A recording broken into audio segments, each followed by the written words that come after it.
Just hang on a moment. There we go.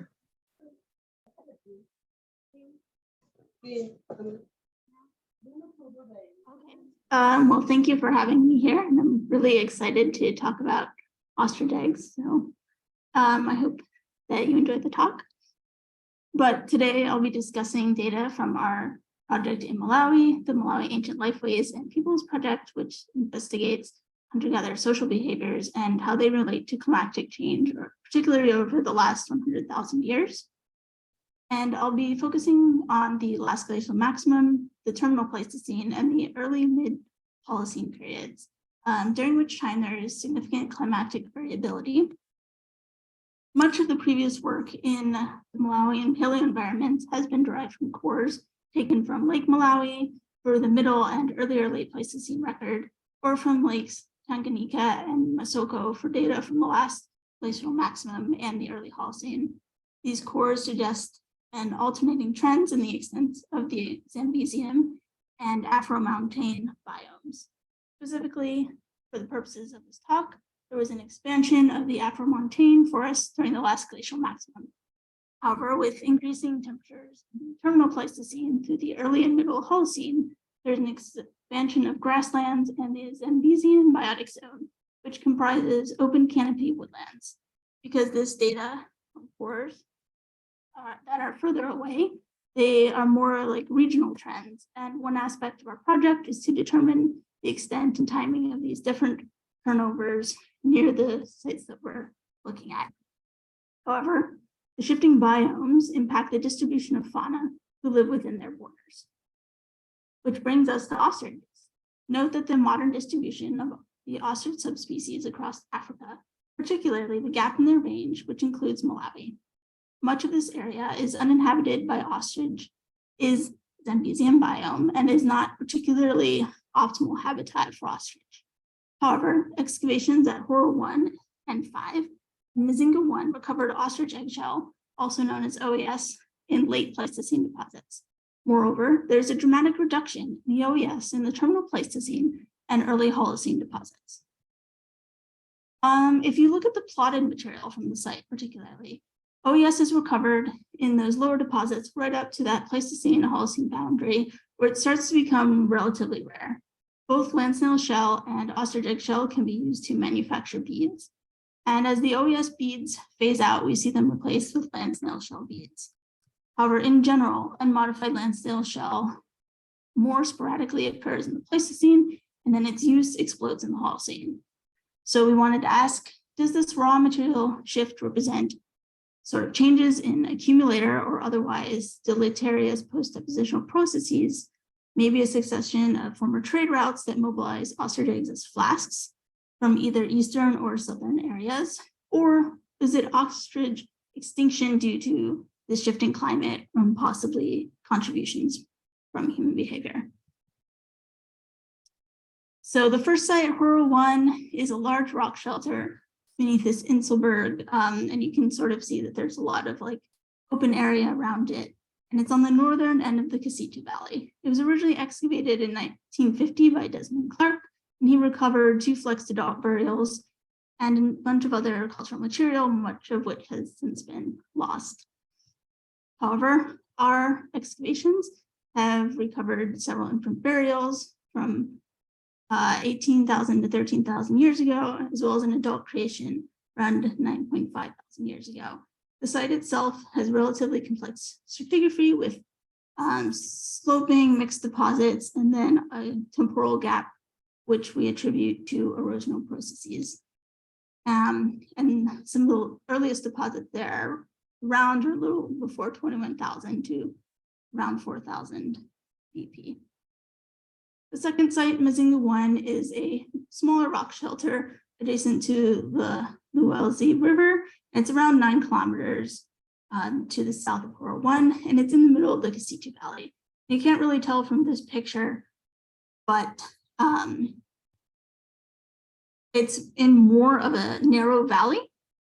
Each side of it is much higher rocks that are more difficult to climb over. And this site's a bit older. We've got deposits at least as old as 30,000. We haven't finished excavating the site, throughout their last year, and we don't have dates back on what we did last season, but it is at least 30,000 years old. And while there is some mixing of the deposits, it's a much more straightforward stratigraphy with a more graduated shift from Pleistocene to the Holocene. Our excavation recovery methods were identical at both sites. Specimens larger than 1 centimeter piece plotted. Everything else goes through a sieve and then is given a unique barcode. So my research specifically focuses on untangling the numerous potential activities that have affected the OES fragments recovered from these archaeological deposits, because the action of collecting, transporting, consuming, and manufacturing ornaments or flasks all have the potential to modify the eggshell, as does the discard, internment, soil acidity, fluvial action, disturbances at the site, and then finally the recovery and curation of these artifacts. Just a few terms before we dive into the ostrich eggshell. Ostrich eggshell themselves are 2 millimeters thick, and they consist of several layers. The exterior layer, also known as the cuticle, is smooth and dense, except for pores that allow for the respiration of the embryo. The mammillary layer, the interior surface, consists of the mammillary cones, which in early ontogeny look kind of like little hills. And in between them is the palisade layer, and this is the thickest layer. One of the most robustly explored areas of OES taphonomy is the effects of heat on OES color. Researchers have used kilns or ovens to expose OES fragments to specific temperatures. This research has led to 2 major conclusions. First being that color and temperature are linked, and higher temperatures tend to result in colors such as blue, black, white, while less intense heat, we observe that the color changes are also less intense. Secondly, heat impacts the morphology of the OES, causing loss of either surface, flattening and gradual reversal of this curved nature of the shell, and occasionally iridescence. More experiments are beginning to explore how wood-burning fires or non-kiln fires impact the OES. Gradients, such as these, are much more common on this type of assemblage and are the result of differential oxygen flow.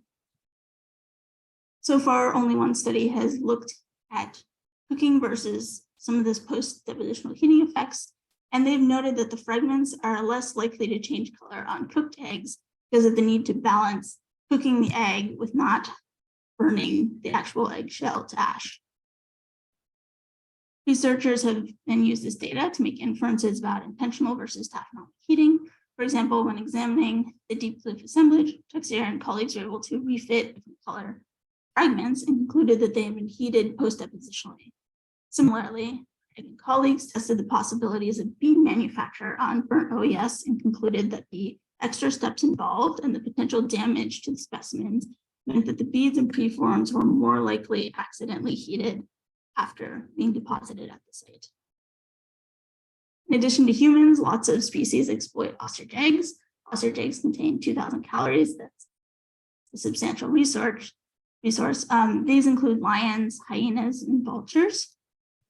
Both carnivore canines and human opening of the eggs creates these type of conchoidal fractures. Although when humans do so, there's generally only one opening in the egg, and carnivore canines produce multiple openings. Candle has argued that the best way to control for this issue is refit the eggs. Although trampling also results in surface modifications, including, again, these conchoidal fractures. So if you refit, trampled modifications won't reform like the sort of aperture. So that's a really good strategy to use. And research has begun to investigate other taphonomic effects. Fluvial transport, for example, is responsible for rounding OES edges, while abrasion with rough materials increasingly deletes surfaces. Acid etching causes diagnostic pitting on the surface. If you've worked with faunal material, you might be familiar with this pitting. But one of the more exciting breakthroughs in this question of was it used as a flask or not comes from studies of ontogeny. Essentially, as the embryo begins to develop in the egg, it absorbs calcium carbonate from the mammillary cones and then reincorporates it as skeletal tissue. Over time, this effect becomes more pronounced, transforming these mammillary cones into more like pits. And as It can be seen here in the SEM images. Early stage ontogeny is characterized by really rounded, distinct cones. Late stage is characterized by flattened surfaces with the appearance of tiny circles. Now, Douglas and colleagues use a Keen's microscope and SEM to collect this data, but I found that any microscope with high enough magnification will do the job. One of the uses of ontogeny is it can be used to calculate the approximate number of eggs, or ANE. ANE uses the weight of the eggs from a specific archaeological context divided by the average weight of the egg. It's pretty much what MNI, or minimum number of individuals, is for fauna. Basically, it allows you to look at how abundances of a specific resource change over time and compare it to other resources at your site. So in this case, you take the weight of the early stage eggs and separate it from the late stage eggshell and divide each by 295 grams. Collins and Steele, who came up with this measurement, recommend this as the most conservative estimate due to the large sample size of the study and the fact that it's the greatest weight among all the studies that they looked at. As for FLASK manufacture, when you manufacture a FLASK, this requires that the majority of your egg is intact. But the larger the embryo, the more difficult it would be to remove without damaging the egg. So late stage eggs are unlikely to represent flasks, while early stage were potentially manufactured into flasks, which doesn't mean that every early stage egg fragment at a site was potentially a flask or was used as a flask. But if you're looking at the different abundances of these late stage versus early stage, then you can start to untangle some of these human behaviors. Thickness is a proxy for environmental constraints because thickness and pore density control the exchange of air and water, otherwise known as eggshell conductance.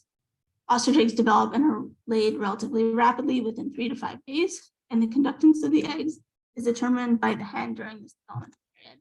It has been shown that the humidity of the environment during the nesting period has implications for conductance. In more arid environments, eggshells should be thicker and less porous to reduce water loss. And this method has been paired with isotope analysis, specifically carbon and oxygen, as a paleoenvironmental proxy at Wonderwork Cave in South Africa.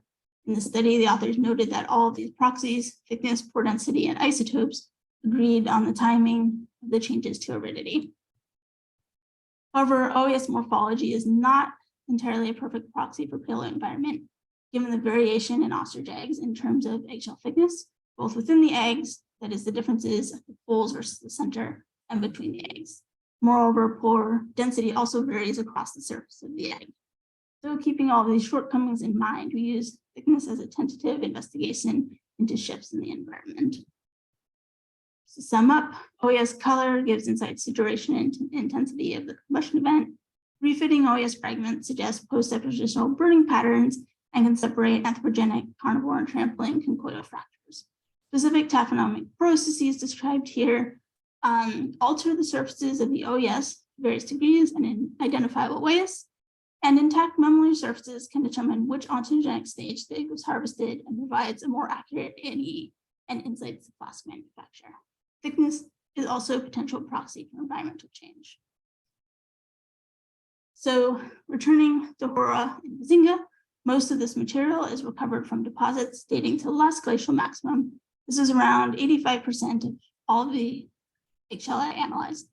A handful of specimens were also recovered from the terminal Pleistocene and the early Holocene, and we have 2 so far from the pre-LGM at Mazinga. But remember, we're still excavating at the site, and I'm hopeful we'll expand this sample over the course of our excavations. There's also a small number from modern or mixed deposits, so I will mostly focus on trends in the last glacial maximum, the terminal Pleistocene, and the Holocene between these 2 sites.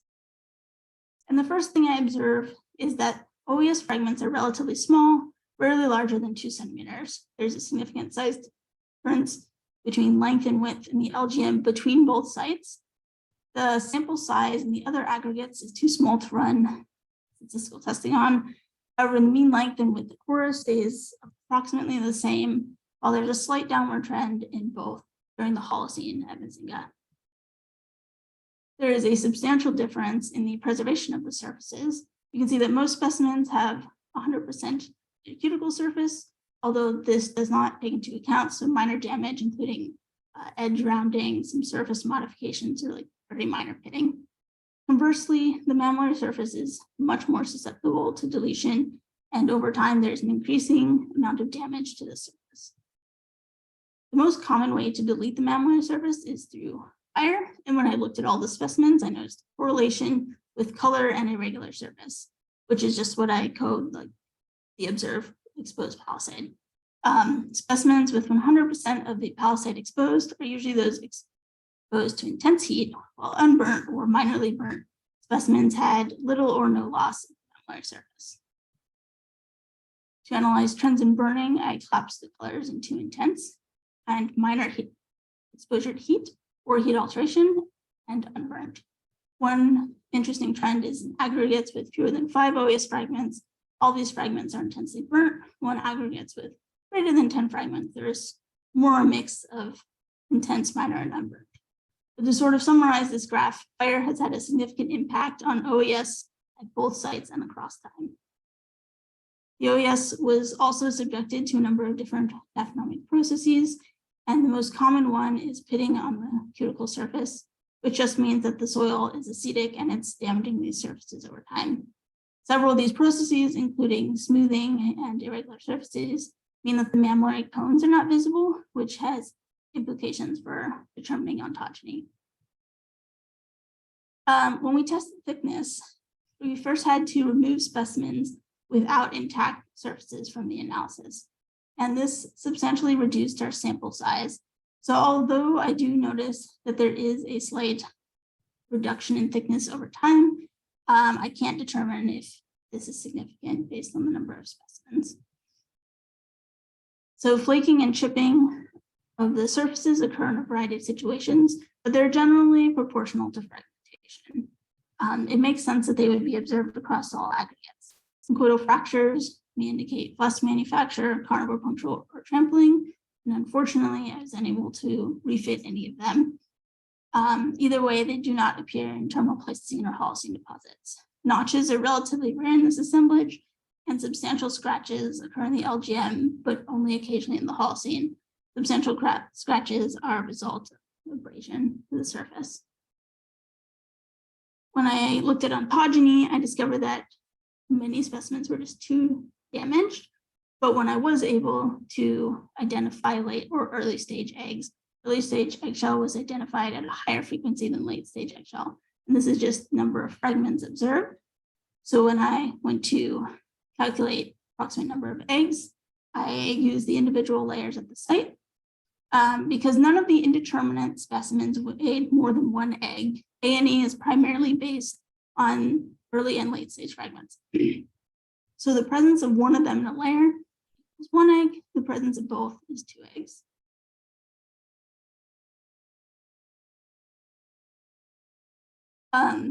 Obviously, there's eggs in the terminal Pleistocene and Holocene, but we weren't able to really identify any of them to early versus late stage.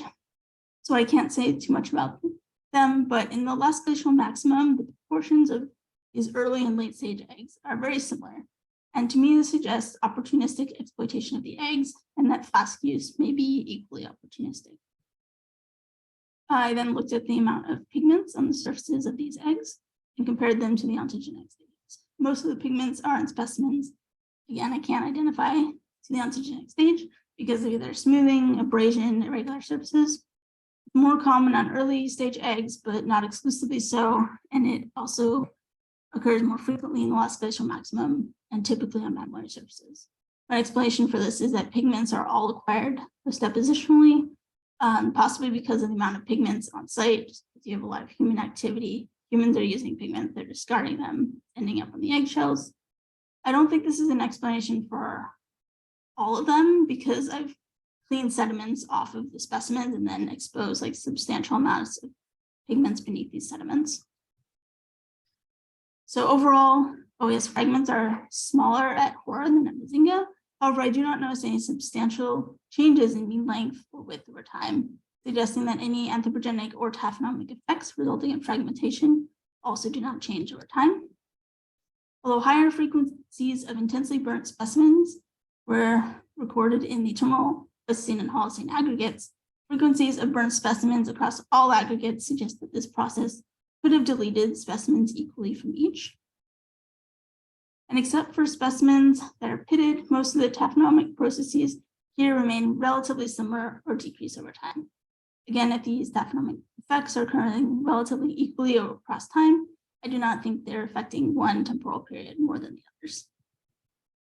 And whether due to the small sample size or surface damage, there are no anthropogenic surface modifications in the terminal Pleistocene or Holocene, and this trend mirrors what we see in the beet production.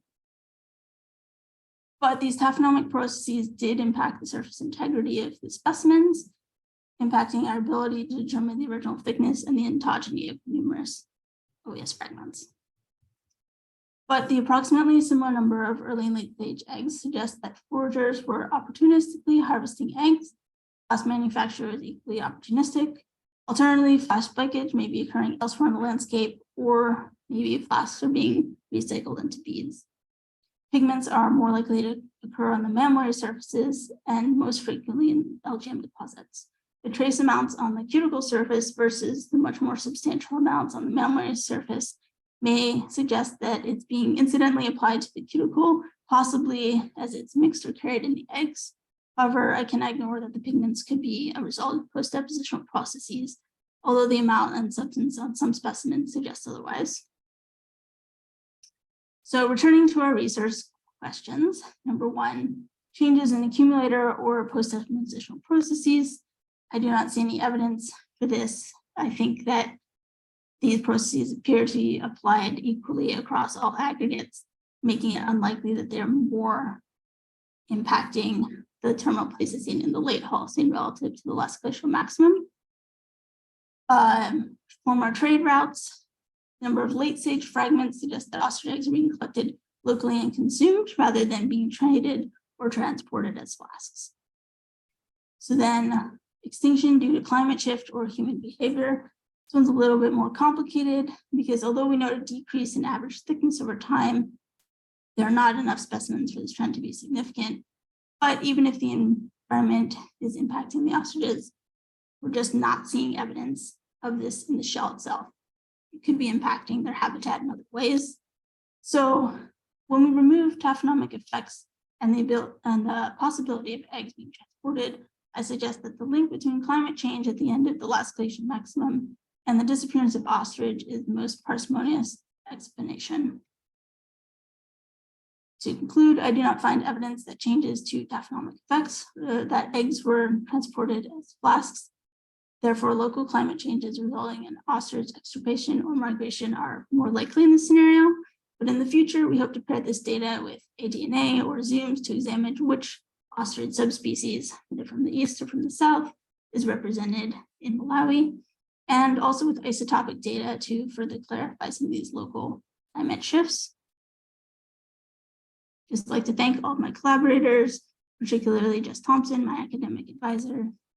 Our project has been funded by quite a number of sources over the years. And that's all. Thank you so much, Hannah. Are you working on this Malawi material in Mossel Bay at the moment? No, the Malawi, something else. The Malawi material is in the United States at Yale at the moment. I'm working on material from Pinnacle Point. Okay. And just one question, I might have missed this. In terms of the pigments on the LGM samples, do you know why they would be more pronounced or more dominant then? Versus the other time periods? I'm guessing it just has to do with like the amount of pigments on site. I have not asked to see like how much pigment there is in the LGM versus like the other two. Someone is looking at the pigments, but it'd be interesting to look at like how much pigment is on site during this period. Right. Do we have any questions from the audience? Sure, I got questions. So just a sort of clarification on the dating of the age of these. Are you directly dating the shells using radiocarbon, or are you dating associated material? How are you getting the ages of these shells?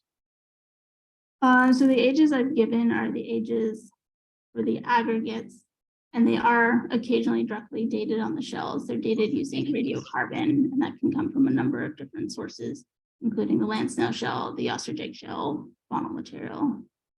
And I'm not entirely sure which specific date is attributed to which one. Yeah, so they're dated in the layers, and then you see where they come from.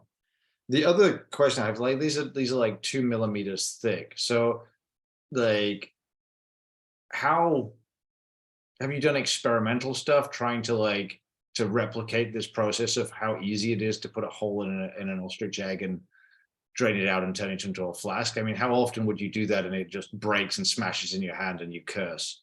And how easy is it to do these things?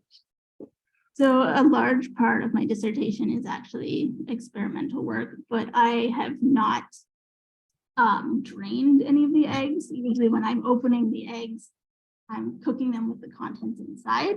And then my work on flasks has been to utilize already drained eggs.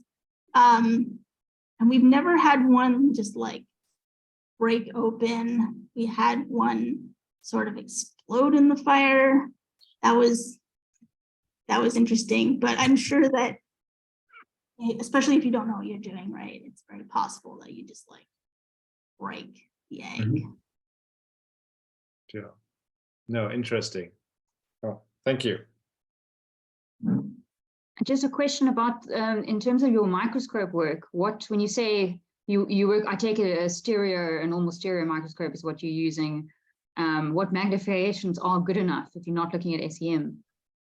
So I'm using a dynolite microscope, and if you're going to look at ontogeny, I'd recommend starting at 70 times magnification. Anywhere from like 70 to 100 times magnification is a good range. Great. Question from me. Thank you, Hannah, for the talk. That was really, really interesting. I wanted to ask about the land snails. So correct me if I'm wrong, but I understood that you've got a shift from predominantly ostrich eggshells during the LGM. And then as you move into the Holocene, you've got predominantly land snails. And I wondered, is anybody looking at those land snail shell fragments, and does the idea of a shift towards more land snails support your idea that climate is responsible for the decline in ostrich eggshells, and that maybe there's more species represented, they're able to occupy a broader range of habitats, something along those lines? Yeah, so someone is looking at the land snail shells, and they've discovered, based on preliminary results, that essentially you see the inverse of what's going on with the ostriches. So as we see like fewer trends toward like feed production over time, we see an increasing use of land snails as, for example, food. We've got punctured land snails, and then increasingly they're being used as beads. So it does look like whenever the ostrich left, foragers then turned land snails to try and like supplement this sort of loss of this item that could be manufactured into beads. Although they're not necessarily the same in terms of like bead production, you have to like learn how to do it a bit differently because there's differences in the thickness of the land snail shell, for example, that makes it harder to manufacture because you have to know exactly where on the shell you can make the beads from, versus like if you are picking up a piece of ostrich eggshell, you can sort of just use any piece, make a bead. Okay. Oh, wonderful. Thank you. It's really, really interesting. Good luck with the work. Yeah. And we have a question from Aliu. The hand up. You want to? Okay, thank you. Please, what other evidence could be used to corroborate the results of this experiment? Are you getting me? Yes, what other evidence could be used to corroborate the results of the research or the experiment that perhaps could support this environmental change and the subsistence strategy?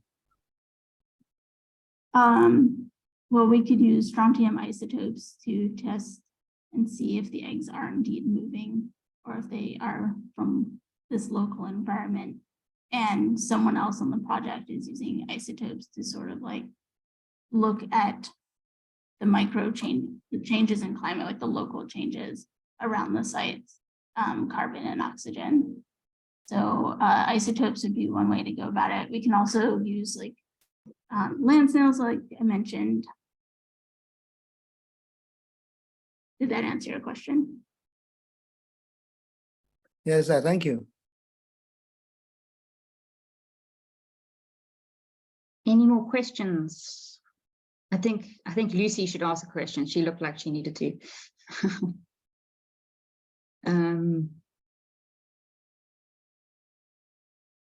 No more questions, nothing from the audience. Then I think we just, all we have to say is thank you very much to Hannah for taking the time out while in the field and working in the field lab there in Mossel Bay to talk to us today. And I don't know, Will, when's our next seminar? Can we have a little announcement on that? Good question. You've called me out now. I mean, we will just also send around information on email on our list. I can check. So the next up, I can tell you, will be the 13th of April, and is Emma Mabu from the National Museum of Kenya on newly discovered fossil sites in Kenya and the implications for human evolution. So that's 13th of April. So in a month's time, we move to Kenya. Move to Kenya, going north. So, north and east. Yeah. Excellent. Well, thanks everybody for joining us today, and enjoy the rest of your evenings, mornings, wherever you are in the world. And we'll see you in about a month's time. Yeah. Thank you, Hannah, and thank you so much. Thank you. Cheers, everybody. Cheers. Cheers. Hi and bye, Tom.